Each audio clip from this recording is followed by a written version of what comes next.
Have you ever wondered what your dreams mean? Join us in Dream School at thisjungianlife.com and find out. Jung wrote, "Dreams are a little hidden door in the innermost and most secret recesses of the soul." Dream School is a unique, self-paced online program you can start at any time that unlocks access to your inner world. Our 12-month program provides the support, knowledge, and guidance you need to reach within, decipher your personal dream code, and harness it to optimize your life. By enrolling, you'll join an affirming community of fellow travelers, each pursuing a unique quest. And it's fun. Join us on an adventure to wholeness and healing through understanding your dreams. Go to thisjungianlife.com and click on Dream School. You'll be taken to our secure checkout. Once you join, you'll get immediate access to our first 3 modules.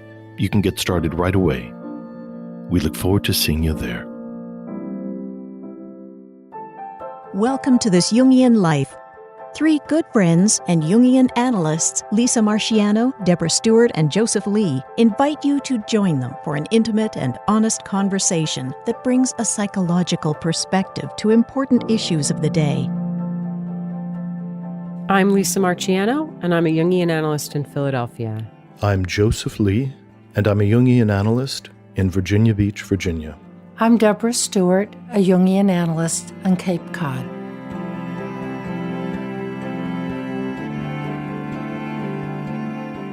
Hey everyone.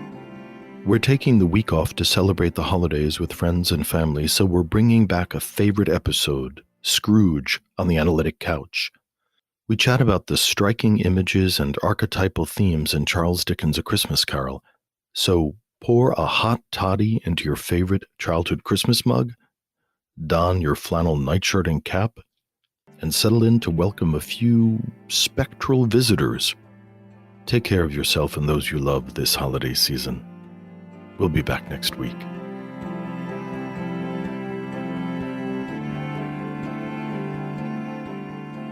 Marley was dead to begin with. There's no doubt whatever about that. The register of his burial was signed by the clergyman, the clerk, the undertaker, and the chief mourner. Scrooge signed it, and Scrooge's name was good upon change for anything he put his hand to. Old Marley was as dead as a doornail. So, we're going to dive into Charles Dickens' A Christmas Carol and the powerful archetypal themes and images that have kept this story alive generation after generation, because it speaks to something powerful and numinous within the human experience.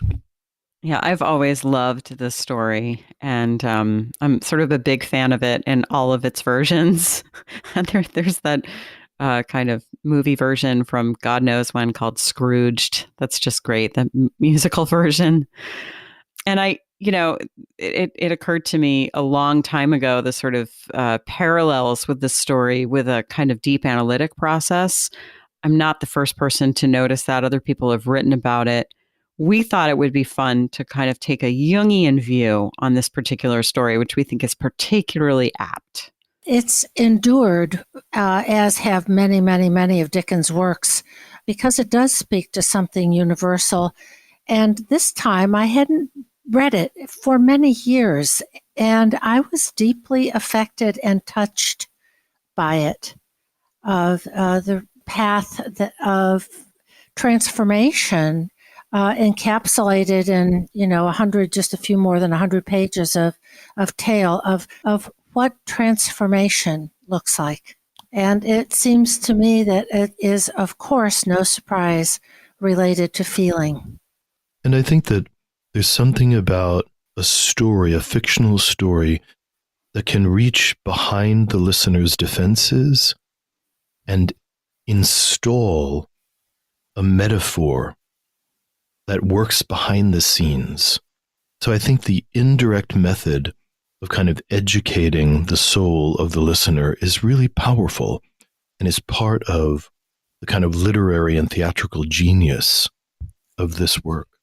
I also think that in today's world, looking at it from the perspective as best I can of the collective and what's going on in the world, the first thing that touched me was the speech that Marley, Scrooge's deceased business partner, gives. He comes back as a ghost to visit Scrooge, and he's chained with fetters of his own making that are, monetary and heavy and weighing him down.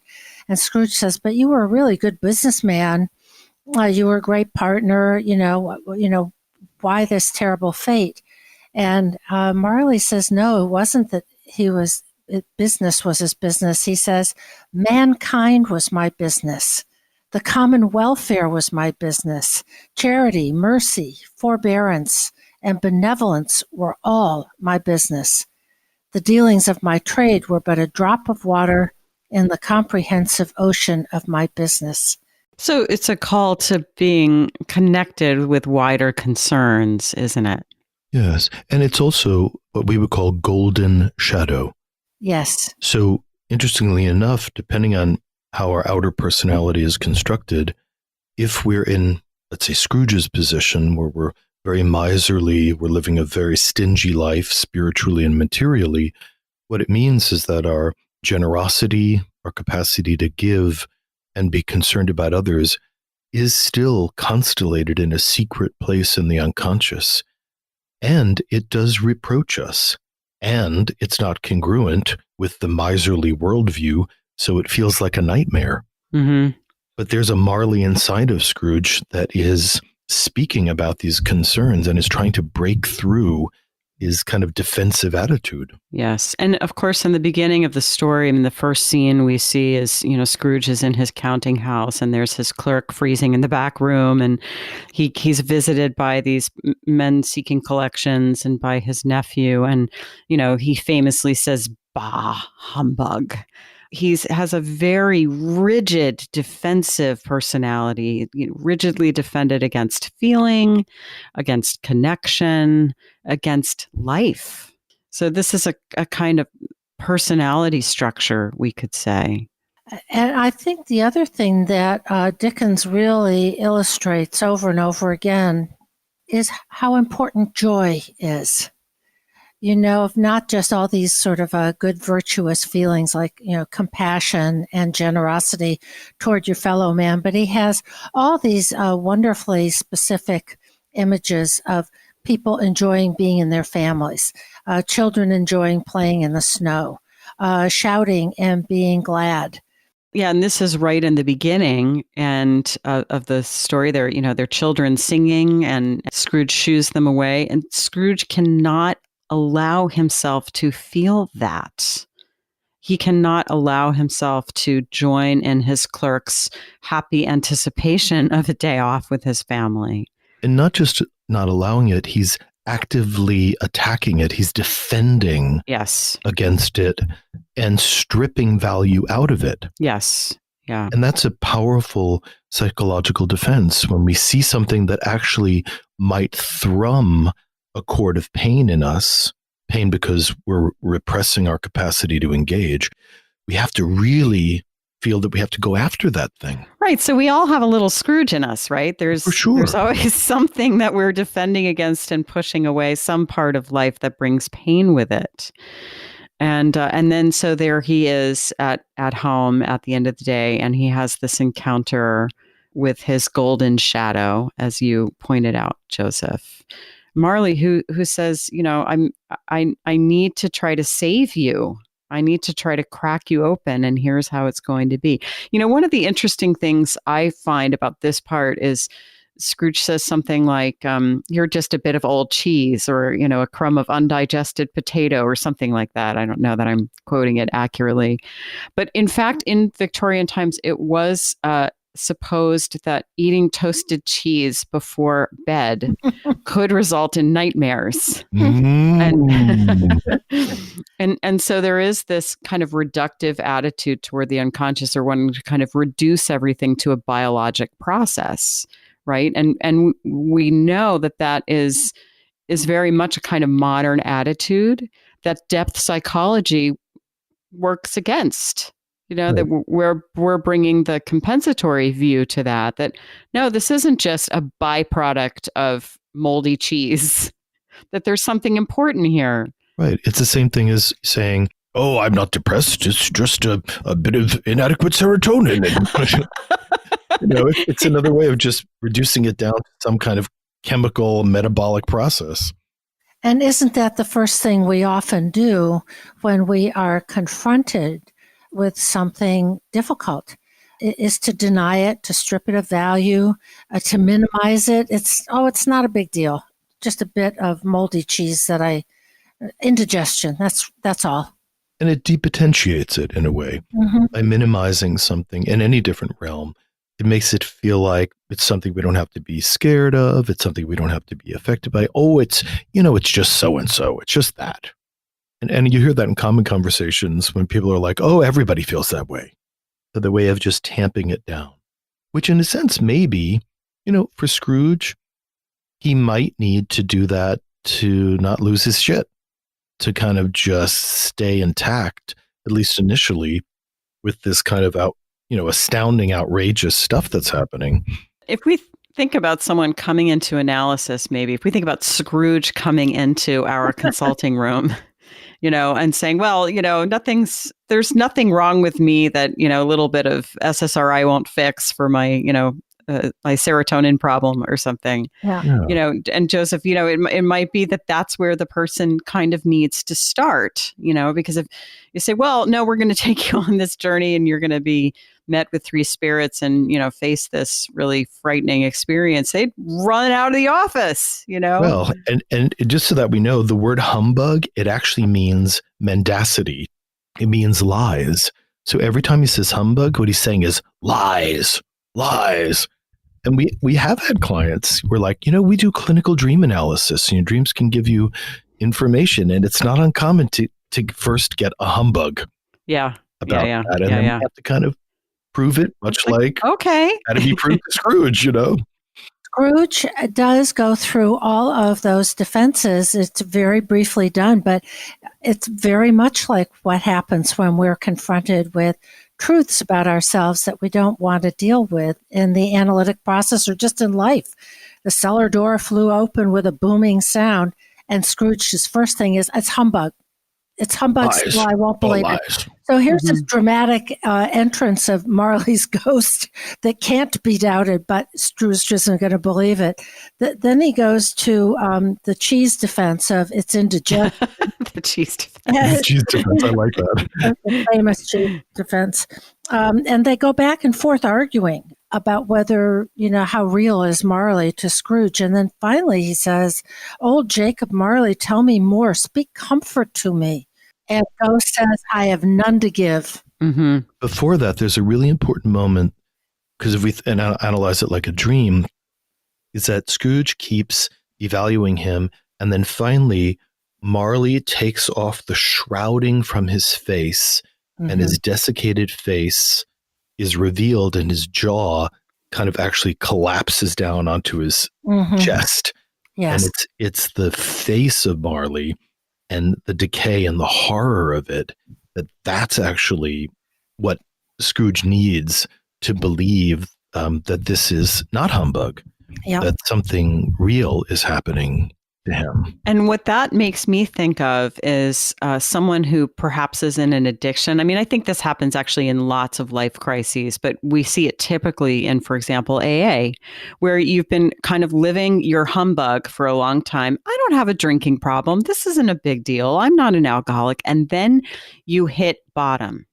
And, that's different for different people, but that's that moment of the full horror of what you're looking at, of what this really means. And that is the moment that begins the transformation. Right. So Marley's shroud is even a kind of initial defense. And in fact, this is, I think, a very poignant moment in analysis where we're trying to offer an interpretation to a client, and we do it softly and we do it indirectly, and then we do it a little bit more directly. And then eventually we have to take all the shrouding off and say, listen, this is what's going on. This is how it's playing out. And this is what it's doing to you. And a lot of times that's can be the gasp moment. And I think the breath snatching example of that in Jung's writings is when he's working at the Berg Holsley and a woman has been hospitalized for a psychiatric breakdown because her child died. And then as the story is unshrouded, Jung discovers that, this woman decisively took a sponge of typhoid infected water and gave it to her infant to nurse on. And Jung had to kind of confront her with this kind of horrific jaw slapping moment. Jung doesn't say a lot about it afterwards. I think he just says, she naturally had a rather rough time of it, but is doing much better. So I'm sure there was a lot going down after that. But to me, that's like an unshrouding moment that is gasp worthy. I'm also thinking, however, about, that as analysts, it's not that we sort of bop people over the head. There's a field in which the truths that the analysand has come to discover about himself or herself become apparent. So we are reflecting parts of that person to himself or herself, of that this is the what is. And I think that's what happens in this story. It's imaged as the ghost of Marley, but this is what is. And Marley says about himself, I'm chained with the fetters of my own making, his own greed and materialism and so on. And aren't we all always fettered with the chains of our own making, whatever those fetters might be? Yes, and that then we can start, first we have to identify it, and then we can start to undo them. And I want to say that, Deb, I think kind of picking up on your point, the men who come to collect in the first scene and they say, well, this is the time of year when we should help the poor. And of course, Scrooge can't hear it. So there's a way where, as analysts, we may not be the ones who deliver the message. What ultimately allows him to hear it is this contact with Numinous, right? And that's what brings the change. So we might be the mouthpiece of that at some point as analysts, or it might be a more mysterious inner process. But let's get to the visitation of the first ghost, the ghost of Christmas past. Okay. What do we think is going on here, and how does this relate to a transformation process or an analysis, perhaps? Well, don't we start there? Don't we start right there with all those ghosts of all the Christmases and years past? Yeah, the classic beginning to an analysis is, tell me about your childhood, right? You. Yeah. Yes. Tell me about your family of origin. Mm-hmm. What was it like growing up? We go back there, right? We visit the past. That's one of the first things we do. And sometimes people say, well, that's all just over and done. Please help me get over this or that or the other thing. But if it hasn't been faced and it hasn't been integrated in a felt way, it's like emotional bookkeeping of that these are accounts that have still not been paid. And they carry over and carry over and carry over into the present. So, it's not the fact of what happened in, first grade or any kind of family dynamics. It's that it's still alive in the you, whoever that you is. And that's why the Ghost of Christmas Past takes Scrooge back to his childhood to recover the feelings that he had that he has exiled. And if we stay in that line, that he has to go back to the images of the childhood. Yes. And he has to be relaxed enough for the images of the childhood to begin to self-animate. And Jung, this was a tremendous discovery in his psychological method, which he came to call active imagination. That term is thrown out very casually, but it's really, really an art to be able to drop down, as Scrooge does, into the unconscious. And the Ghost of Christmas Past is able to put him back in the living process. As you said, Deb, that allows him access to his feelings, and particularly his feelings of who he was at that time. Mm-hmm. And then I think, Elisa, as you had said as well, that to have two perspectives, what it felt like at that time, and then the adult ego being able to look down and have compassion. Because so much of what we do with our painful childhood is we don't have compassion for it because that kind of opens the floodgates of feeling. So by being really harsh about the childhood, temporarily it feels like we've kind of locked our inner children down in the basement of our psyches, and we keep turning up the music on the top floor so we don't hear them knocking on the door. Boy, that can go on for, well, in Scrooge's case, maybe 70 years. Yeah, right. And Joseph, you've made this great point on the podcast before that when we have a need that goes unmet in childhood, we tend to attack ourselves for having the need. Mm-hmm. And to resuscitate a sense of compassion for that child who had that unmet need is an important piece of psychological work, which happens to Scrooge. The ghost, who's this very kind of almost eternal childlike figure, this kind of androgynous figure, the ghost takes him back to his school and finds him there sitting alone. And Scrooge begins to have a return of feeling about it, which at first he denies. Mm-hmm. It says he takes him back, and the ghost comments, "Wow, your lip is trembling, and what is that upon your cheek?" Well, clearly it's a tear, but Scrooge again defends, and he says, No, it's just a pimple. That's all. And doesn't that happen in the Owl Lake room? You know? Something will manifest and people will just, find any even outlandish way of like just throwing you off the track. I'm not having a feeling. Not me. I'm not angry. What are you talking about? And then they go, in the school, there's a solitary child, says the ghost, neglected by his friends, is left there still. And then there's this image of a long, bare, melancholy room, and then a lonely boy reading near the feeble fire. And Scrooge sat down and wept to see his poor, forgotten self as he used to be. And there is the return of feeling. Yes, yes. And Joseph, as you're saying, holding that double stance of being able to feel what we felt as a child and also being able to view it from the adult perspective. I think Yes. just restating that because it's so important. Being able to view it with compassion.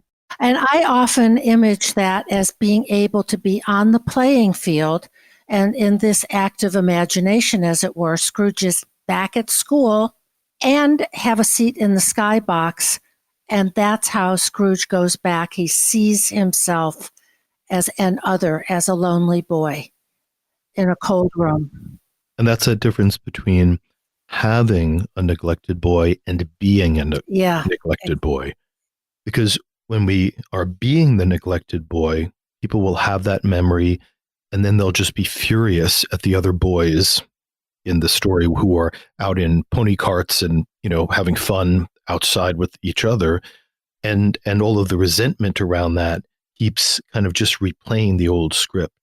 But this ability for him to perceive the inner boy as a separate internal object, like just frees up everything. And I've seen this in the consulting room where people will weep with compassion for an image of themselves as a child. And that is almost always an absolute turning point. Yes. Their own trauma. And that's what Scrooge was. He was a traumatized child, rejected, powerfully rejected by his father.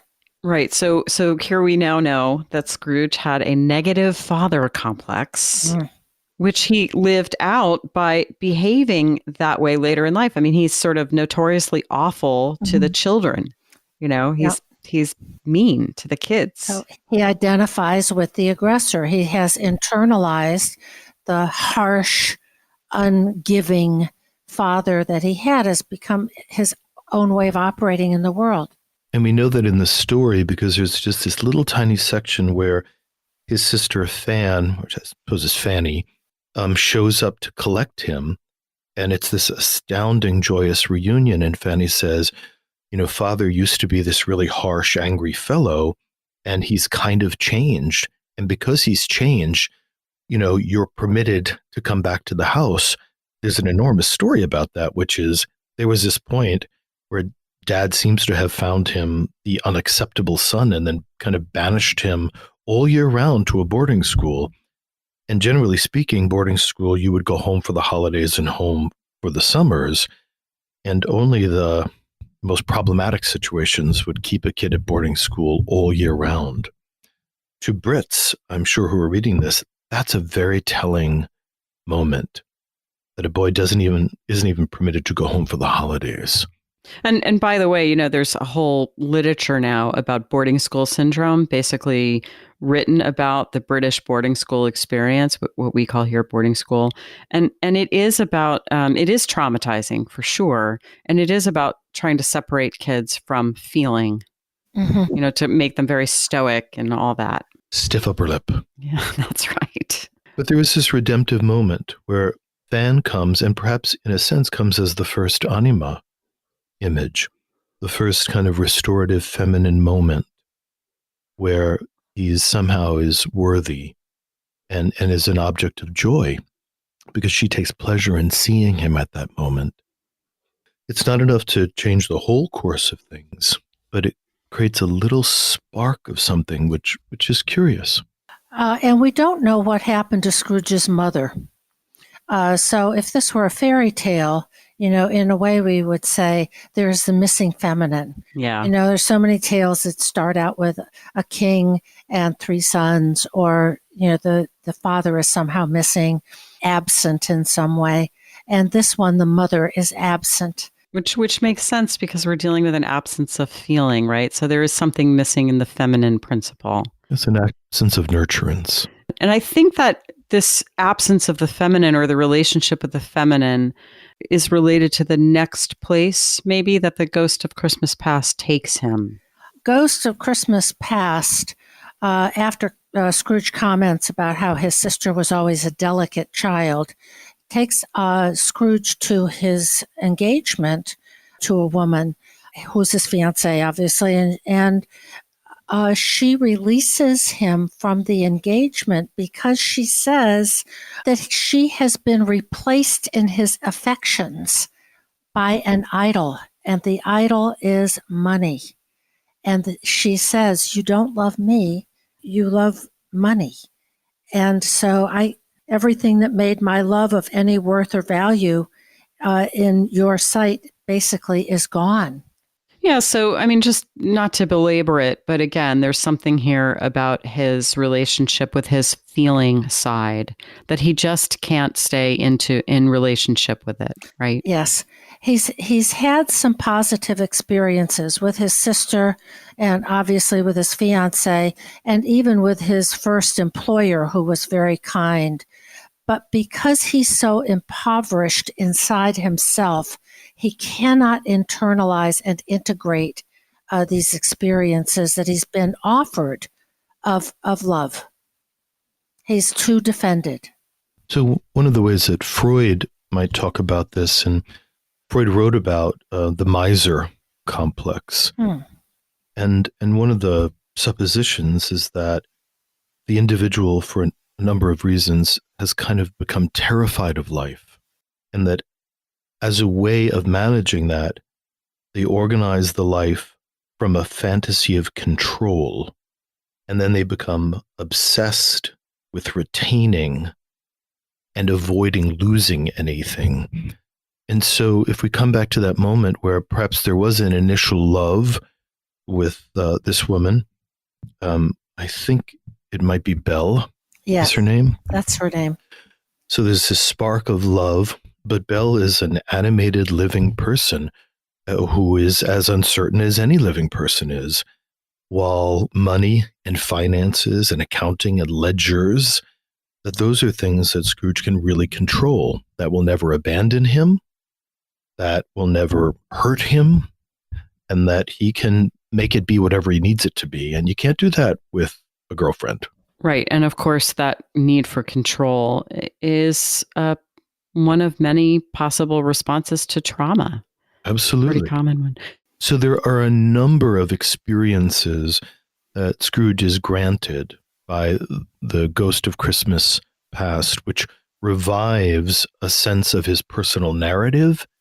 It reminds him that he has had a life that has led to this moment, that he isn't just self-created as this crotchety old guy.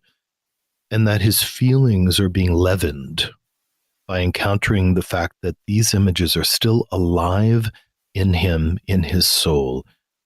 And at that point, at the end of it, Scrooge seems kind of shaken, and that he really believes in the ghost, that he is kind of rattled with feeling, and like his tower of isolation is beginning to crumble. Right. So he's fully invested in the analytic process at this point, I would say. Mm-hmm. Mm-hmm.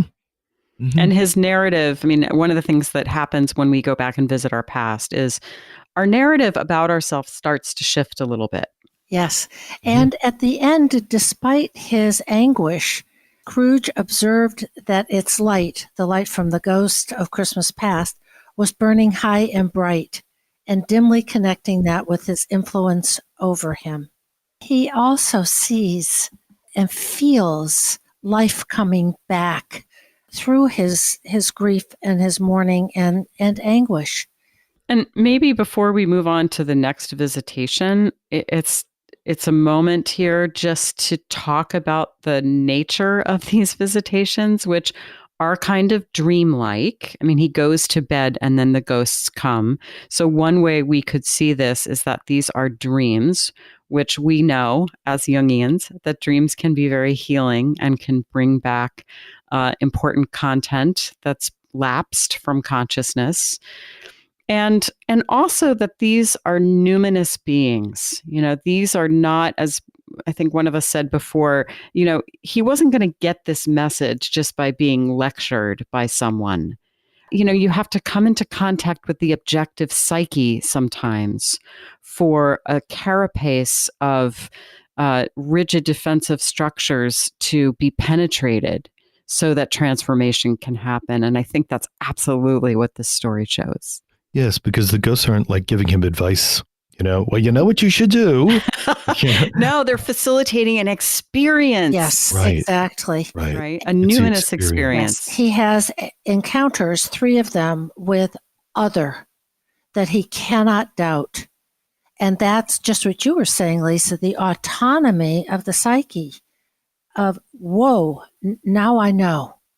And one last piece I want to talk about the ghosts of Christmas past, because it's very important, and this is true analytically, is that one of the memories that Scrooge is brought back to is the memory of the joy he felt with Fezziwig. Oh, yes. And that's so important because when somebody comes into the analytic room and they've had a trauma history, you get the feeling that every minute of the life up to this moment has been cordoned by trauma. And there's a sense of they need to hold on to the victimization that they legitimately felt. And it can be very difficult to be able to fill in the other gaps in the story, which is there are also moments of beauty and joy that we have and that he had, that he had suppressed as part of maintaining this very severe adult persona. Right. And when the joy memories fall out of our personal narrative, then that idea about ourselves is, constricted or traumatized or whatever it is, becomes really reified and rigid, doesn't it?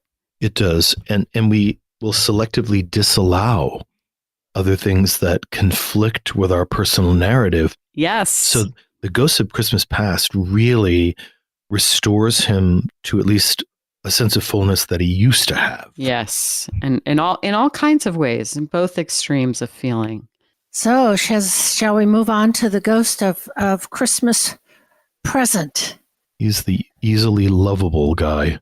Yeah, he's a big, joyful guy in a loose robe sitting on a throne of all kinds of delicious things to eat. It's an image of abundance. And perhaps a bit Dionysian as well, would you think? Yes. Very much so. Okay. Mm-hmm. And I love that opening line, "You have not seen the likes of me." And I feel like I want to walk around saying that from time to time. It's just so appealing. As if it's so perfect for you. It's so perfect, wearing a long green robe with my chest exposed and laughing maniacally. Oh my God, I can just see it. Someone has to Photoshop that. Absolutely. Oh boy. That's right. So I love that, so Scrooge shows up he peeps round the door in his chambers, and there is this magnificent spirit, and he goes, "Come in and know me better, man." I mean, just the whole feeling of it is so gorgeous. Yeah. Yeah, it is. It's a real invitation to embrace life fully, isn't it? Yeah. Yes. Yeah. And this irrepressible goodwill Mm-hmm. Yeah. visits him Mm-hmm. and demonstrates something to him. It is a Dionysian image, and it's a benevolent image. And Dickens amplifies it by, that looking outside of people shoveling snow were jovial. The poulterers' shops were still half open. The fruiterers were radiant. People are shouting, greetings and so on. And then he lists all these kinds of food that you have at dinner. So the ghost of Christmas present is such an image of fulsome, enlivened, abundant, joyful, good cheer and life. So one of the things that comes up for me about this part is the way, when likening it to a therapeutic process, is the way that therapists, we hold our clients with unconditional positive regard. And for the person who comes in whose heart has become icy, we might warm them in our genuine positive regard. And, I know sometimes I work with people and it feels right to engage in some playful humor together as a way of connecting and communicating them that I like them, that I'm glad they're there. Yes, and that it's not just we're here to do work. There is that spirit of play, and let's just take a second here and play. Yeah, and connect. That's important. And connect in a deeply human way. And the other thing that is being demonstrated in the Ghost of Christmas Present is the enantiodromia, that the Ghost of Christmas Present is at the absolute opposite spectrum of the miserly Saturnian life that Scrooge is leading. So if we were to talk about it that way, that the Ghost of Christmas Present is Jupiter and all the Jupiterian, prosperous, generous expansiveness, which is also demonstrated in Fezziwig, versus the tight Saturnian brooding polarity on the other side. Yeah, that's where great. Everything's held so rigidly. Mm-hmm. That's great. And because he's encountering it in the visionary world, again, it's kind of golden shadow. Jung said this fascinating thing, which I think we could probably spend the rest of our lives trying to really understand, that every time a conscious attitude is constellated, that somewhere deep in the unconscious, the exact opposite attitude is seeded. It may not be quite in the same measure, but in order for the human psyche to have the conscious attitude, its opposite must be held in the unconscious. This came from Jung's idea around Gnosticism, where the whole universe, both inner and outer, is held in pairs of opposites, and you cannot have one without the other. All of the miserliness inside of Scrooge demands all of the generosity somewhere in his unconscious realm. No, that's really lovely. Yeah. That's great. That it's all there. It's just a question of what needs to be potentiated. And when it comes as the Ghost of Christmas Present, it's an unmediated archetype. I mean, it might be mediated by Fezziwig, although that's been kind of a suppressed memory. But things stay godlike because he hasn't had a lot of experiences of it. But then what happens is the ghost takes him to the Cratchit home. Scrooge's impoverished employee with a bunch of children. So it goes from the archetypal realm into a human family where we see this warm and loving family. Their older daughter, Martha, is home, and there's a big surprise about that. There's this little weeny teeny Christmas goose, and they exclaim about how glorious it is. There's all this great love and a spirit of abundance despite their poverty. And then the image of Tiny Tim, the love and care for Tiny Tim. And then Scrooge says, Spirit, tell me if Tiny Tim will live. And the ghost says, I see a vacant seat in the poor chimney corner. And if these shadows remain, the child will die. And Scrooge says, no, no, no, kind spirit, tell me, say he will be spared. And so here is the humanization and the first instance of Scrooge feeling compassion and He's connection. invested in another human being. Exactly.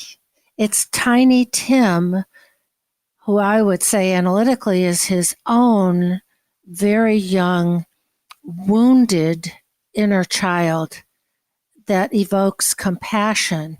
And, oh, please tell me that he will be spared. You know, and another thing about the scenes of Christmas Present is Scrooge is shown others enjoying the season. I think that this does happen sometimes in analysis where someone comes in and it may be a while before those furnaces of feeling get relit, but then you do start hearing someone say, you know, my friend has this and I want that too. Or sometimes it's just experienced as everyone else has something and I'll never be able to have it. But there's a sense of looking out and taking stock of the world and recognizing what others seem to be able to enjoy that we have not been able to claim or manifest for ourselves. And the beginnings of saying, I want that. That's an important thing. When someone can say, you know, I want to go to school, or I want a good relationship, or I want, you know, that's healthful. That's in the interest of life and wholeness and health, is the desire, or to even to experience initially the lack between the distance between where I am and where others seem to be, that maybe I might want to be there too. Yeah. Yes, he's being populated by possibilities. Yes. Yeah. And it's very clear in Dickens, who paints such a vivid scene, that externally the Cratchits are very, very poor, but internally they are wealthy. They are connected in love and feeling and joy in one another. That it's enough for them to have a small Christmas goose. It's enough that Martha, who's working in some shop 6 days a week or more, can be there with them. So isn't it always about connection and love? And out of that nexus, I think the other overarching value is that there is a connection between prosperity and gratitude. Mm-hmm. That when we are in a state of gratitude for what is present, there is a feeling of fullness, a feeling of expansiveness and happiness that becomes possible, which is secondary to whether or not we have a mountain or a small plate of resources. And there is something spiritually renewing about gratitude. And there's that moment when he's looking at it and he's saying, God, they don't have anything.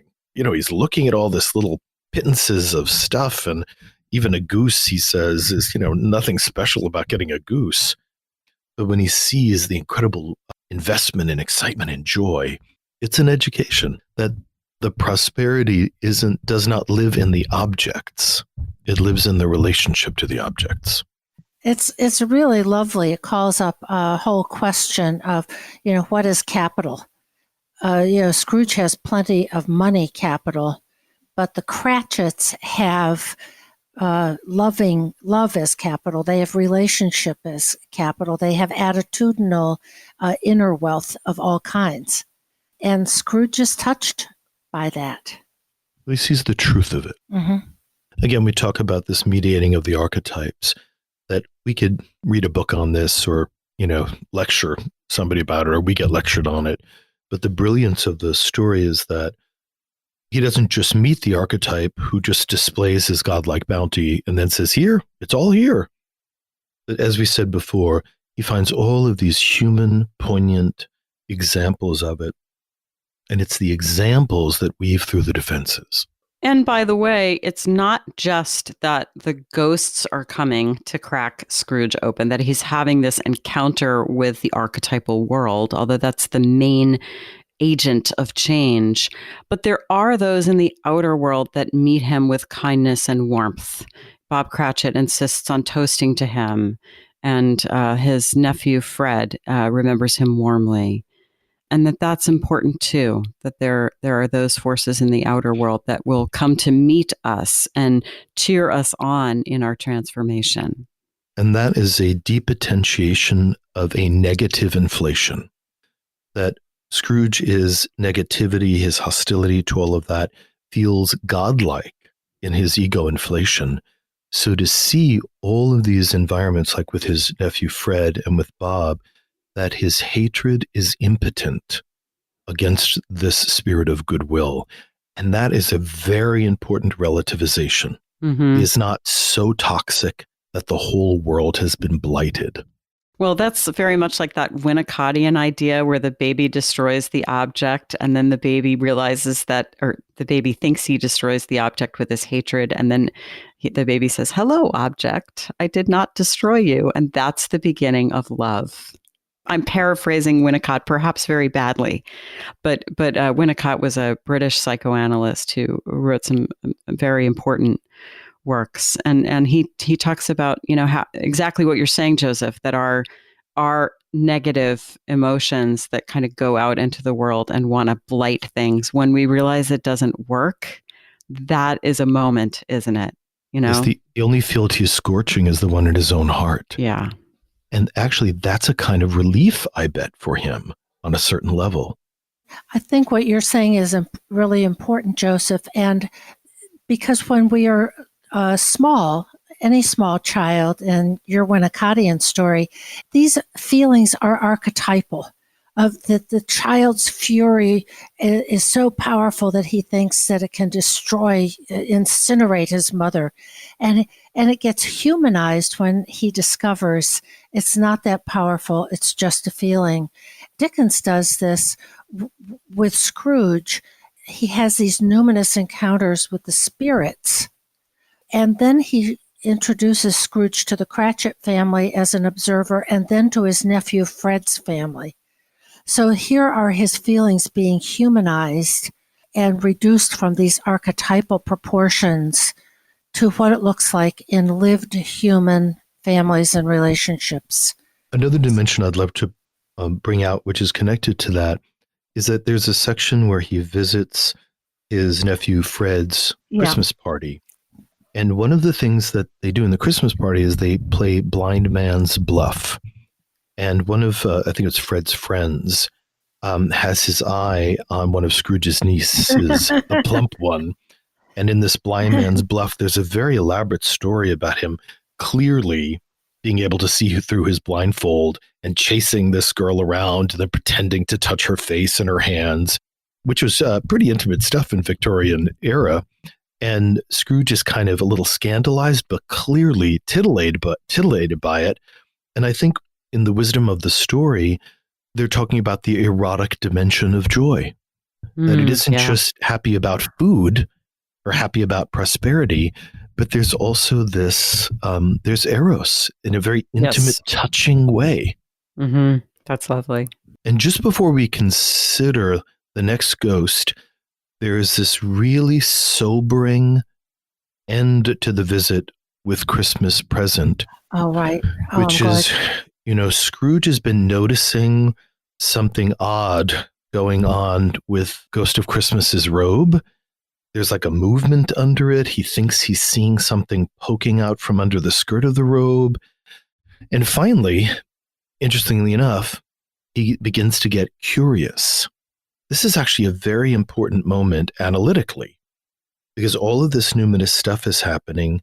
In the beginning, the analysand might feel simply receptive to the experience. But here, Scrooge has come along enough in his psychospiritual development to start questioning these archetypal apparitions. And he basically very humbly says, is something going on over there? And if he had not asked the question, much like Parzival, he would have missed something. The fact that he asked the question was pivotal. And what happens is the Ghost of Christmas Present responds and now has another revelation that clinging to him are this kind of totally desiccated boy and girl. And the boy is ignorance, the collective ignorance of humanity. and the girl is this collective wanting and needing, kind of grasping, and that these human dimensions are also clinging to the prosperity of Christmas. And what he's introducing him to is the shadow behind all of this. That there is a way in which around Christmas time, we can all be in a state of greed and wanting, which of course we all experience as children, having, a Christmas list of 45 items, which aren't going to be gratified. And then he is most concerned about ignorance. And the Ghost of Christmas Present says, I look at the boy and I see written across his forehead the word doom. So there's a whole other moral depth in this, which Scrooge is being confronted about, that let's not be blind to all of the joy of Christmas and not understand the incredible amount of problem that's underneath that. Hi, this is Deb from This Jungian Life podcast. Joseph, Lisa, and I have been deeply moved by your response to our work, but producing, editing, and distributing it involves substantial expenses, and now we need your help. Please stop by our website, thisjungianlife.com, and click on the heading Be Our Patron. You'll be redirected to our Patreon funding page. Patreon helps creators connect with people who believe in projects like ours. There, you can sign up with your credit card to support us for as little as $1 a month. And at higher levels of support, we'll provide special episodes, behind-the-scenes photos and stories, and a chance to join a select pool of listeners for dream interpretations. Once again, please go to thisjungianlife.com and click on Be Our Patron. Thank you.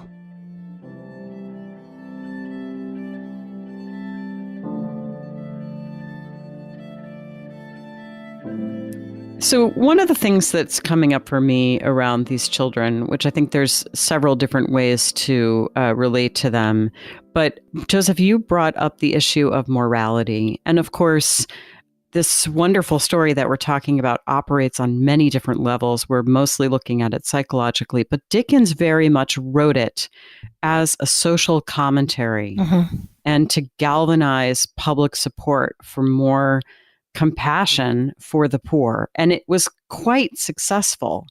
By the way, I just want to mention that A Christmas Carol first appeared on, it was first offered for sale on December 19th, 1843. And I note that it is debuting on our podcast also on December 19th. So that seems like a good omen. Wow. But, the story did change how Britain thought about Christmas and how Britain thought about Christmas as a time for generosity toward the poor. It was a call toward a kind of engagement with a moral problem. And we're not primarily focusing on that aspect of the story today, but I think it is relevant to our thesis that it's kind of a metaphor for a transformation experience, because one of the things that happens in individuation is we are confronted with moral problems that we are asked to take a stance on. We're not told what that stance should be, but that is very much part of individuation, that we confront not only our own problems, but the problems of the world. Jung said something like individuation gathers the world to us. And it might be that as part of our own journey, we become more engaged with the problems of the world, and we need to take a stand on them in some way. And I would add that even though the book was brought out on December 19th, it had sold out by Christmas. And of course, it has undergone many, many reprintings since then. So coming back to the story with ignorance and want clinging to the robes, the Ghost of Christmas Presents brings this confrontation to Scrooge, because in this moment he's now really moved and he's alarmed.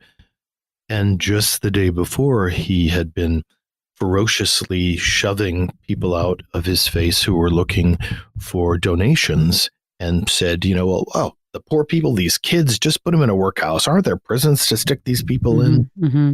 So just as you had said, Lisa, there's part of psychospiritual development is the ability to take an interest in social welfare. That's right. That's right. And I want to just say before we move on to our final visitation, just going back to the attitude of our ego, if you will, which is Scrooge, toward this, that, he, between visitations, he kind of hides under the bed covers and he's very afraid of the next ghost arriving.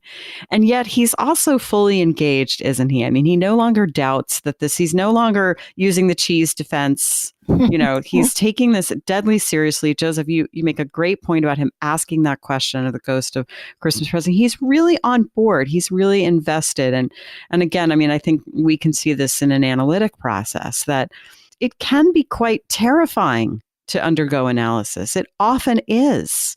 But after a while, hopefully, we begin to trust it, that we don't know where it's going. We don't know where the psyche's taking us. And yes, we're scared, but we're along for the ride. And so with that, the next phantom appears. The bell has struck 12, and all of a sudden there's a solemn phantom, draped and hooded, coming like a mist along the ground towards him. Yeah, this is the frightening one, This right? is the very frightening one. He looks a little bit like the Grim Reaper. Absolutely, he does. And is nonverbal. So in the first two visitations, he's comforted by the fact that something is willing to interact with him verbally. Mm-hmm. And this spirit will not speak to him. It's a more deeply, profoundly archetypal figure because of that. You can't have a relationship with this phantom. I mean, you want to sort of party down with the ghost of Christmas present, but this one, it can't be you can't be in relationship to it. It doesn't even have a face. Mm-hmm. Well, it's as if the ghost of Christmas present at the very end introduces shadow in the form Yes. of want and ignorance, the boy and girl. And now comes this spectral presence who simply shows Scrooge the bigger, more powerful aspect of his own shadow, which is his death. Right. So this is a ghost of existential psychotherapy.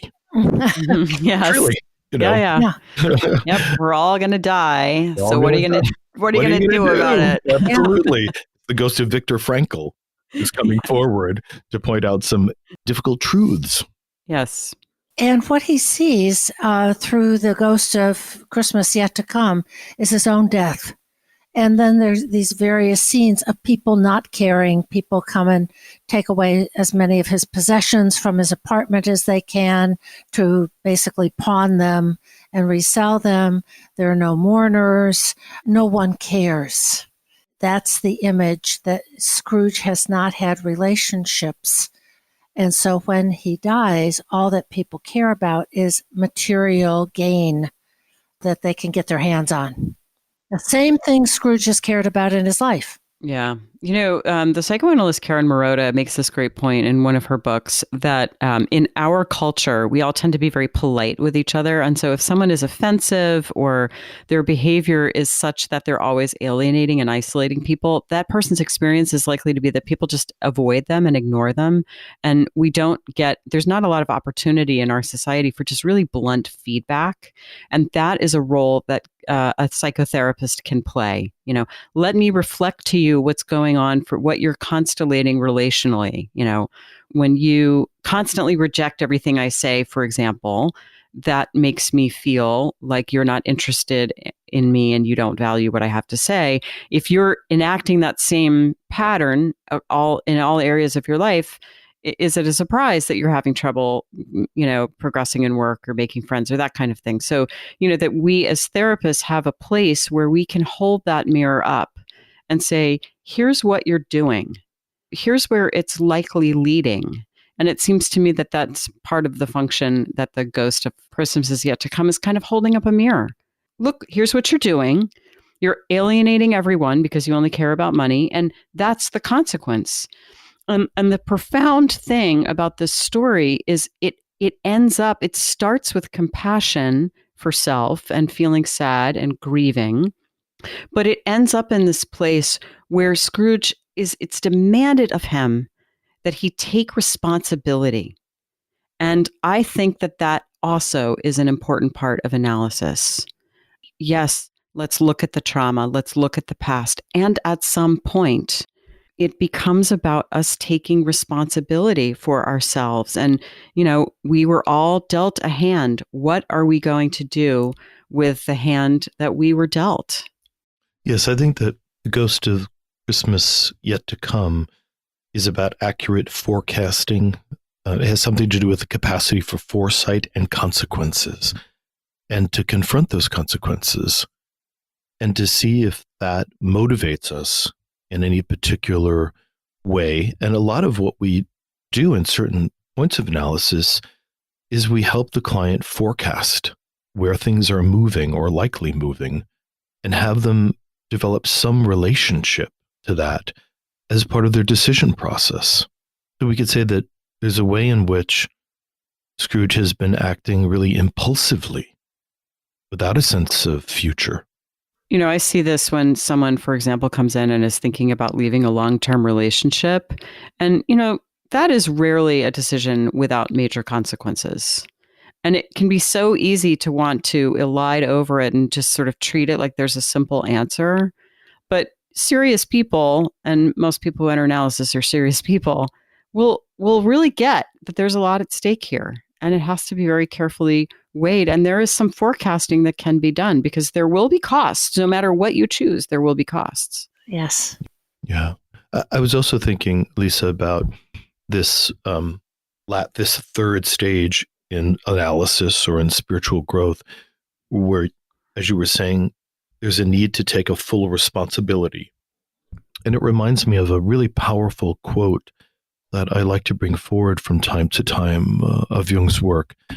And he says, "But no matter how much parents and grandparents may have sinned against the child, the man who is really adult will accept those sins as his own condition, which has to be reckoned with.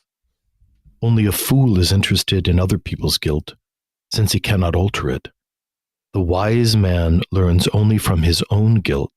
He will ask himself, 'Who am I that all this should happen to me?'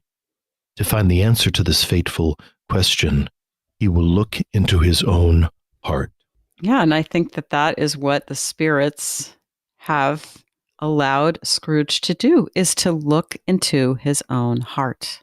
And at the end of this confrontation with Scrooge's own death and no one caring, the story moves on to the Cratchit home and the mourning in the Cratchit family for the death of Tiny Tim.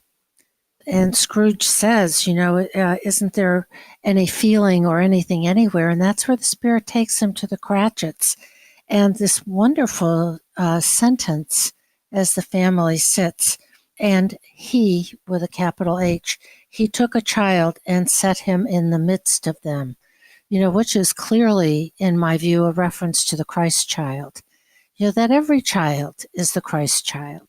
Well, it's the divine child, right? The Exactly. potential for something new in the psyche. The potential for something new that, if Scrooge persists in his mendacious ways, the divine child will die, as represented by Tiny Tim, who represents the divine child in all of our hearts.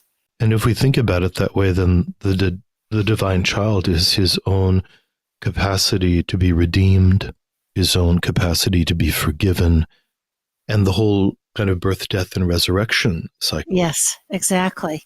And Scrooge laments, at the end, he says, "I'm not the man I was. I will not be the man I must have been. Why show me this if I'm past all hope?" Yes. And that is such a great line. And it brings up for me another thing I love about this story is that change can happen at any time of life.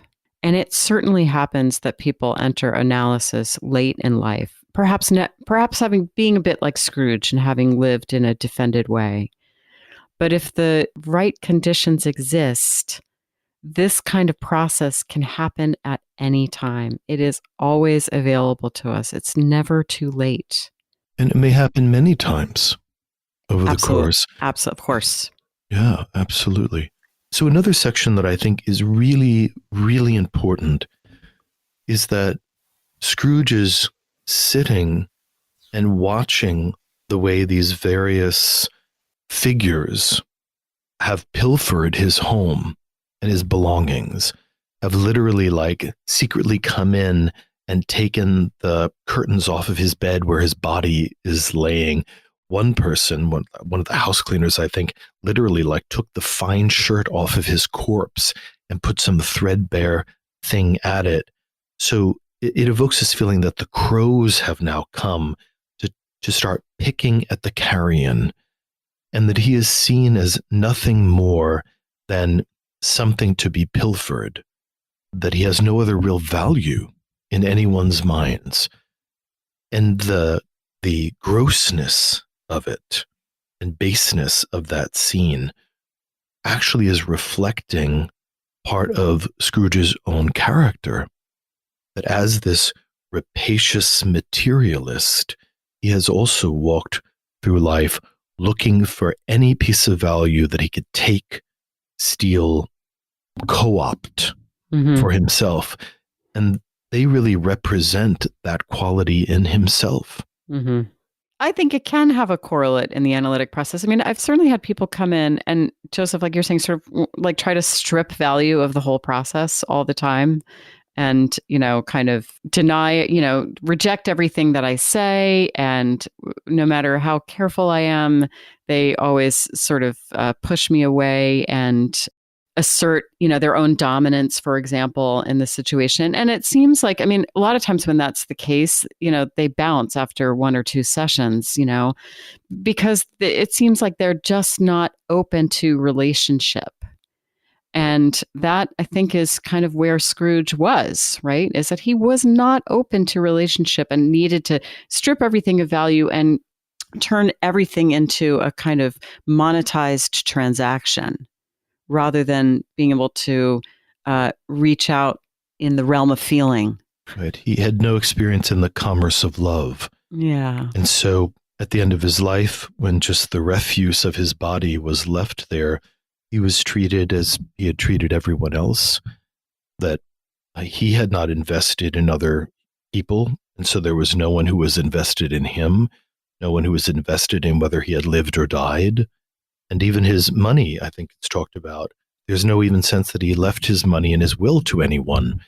And somebody said, oh, I guess he's kind of left his money to his business, as if that was the only spouse that was ever important to him. And so people simply took from the refuse of his life whatever was useful. And at this point, actually, Scrooge still doesn't know that they're talking about him. Mm-hmm. So he's actually just seeing this, from a third person perspective and finding it kind of morally, reprehensible. But it's finally when he comes to the grave and the ghost says, and by the way, all the stuff you've been seeing, it's absolutely about you. Yeah, right.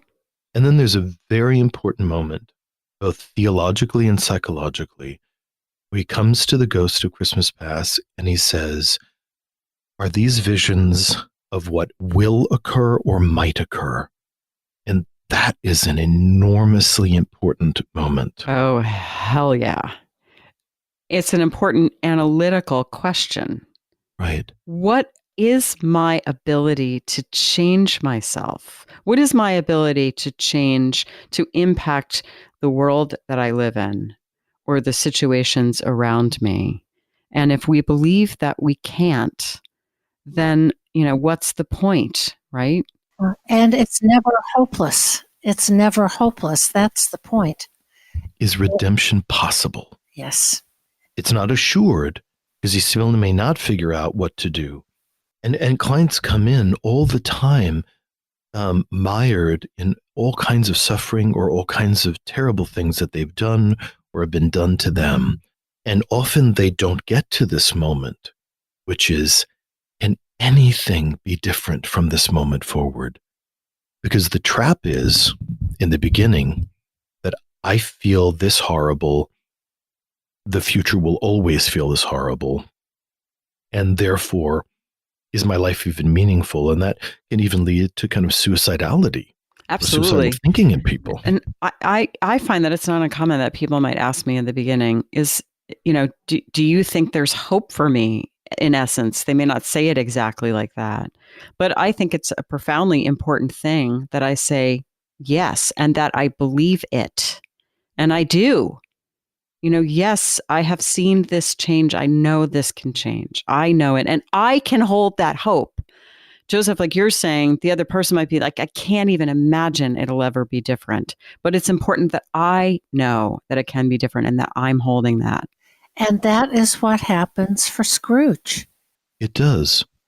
And so we have this extraordinary process, because at the end, the spirit doesn't tell him that anything can change, but he is determined. Something wells up in his own heart, his own human heart, that says, I will not live like Sisyphus, where my life is an endless reiteration of my misery. I will spend at least whatever allotted to me being different and behaving differently.